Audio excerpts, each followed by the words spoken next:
Lake Winnipesaukee was the inspiration. So the location, I feel like, is a real character in the show.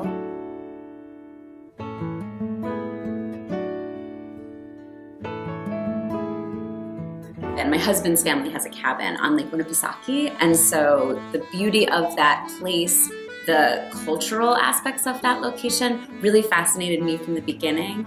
There's this real culture of city folk coming into the country to enjoy a relaxing, beautiful environment. And that really inspired the character of Peter Michaels, being someone from Boston who travels to the lake. Sarah is a 19-year-old townie. She lives in New Hampshire. I was really inspired by the character of Sarah by this culture of people who live year-round in a town that relies on summer income and people coming in from the city. That culture clash and class clash really, I feel like, is also at the heart of No Wake. We meet them at the very beginning of a summer, and our story goes all the way through the end of the summer. And at the beginning, the two have seemingly nothing in common.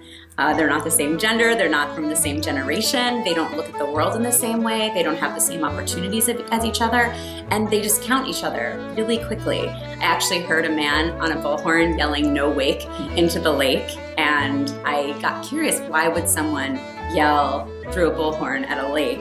And the more I researched what wakes do to loons, that gave me the idea for the character of Peter Michaels.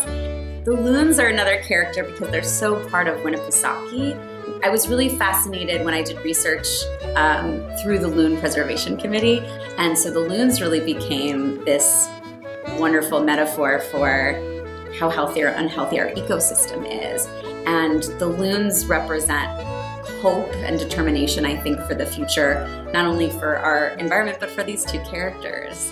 I think there's great humor to be mined from misunderstanding and miscommunication, and also assumptions as well. Also, I think, both of them are grieving in their own way, and the grieving process is not straightforward. The grieving process is very complicated and can involve really dark moments, but can also involve humor because it has to, because that's how we get through. I think this play is filled with hope and filled with both joy and heart. So I just really hope audiences leave having laughed and cried and gone on this journey with these two seemingly very different characters.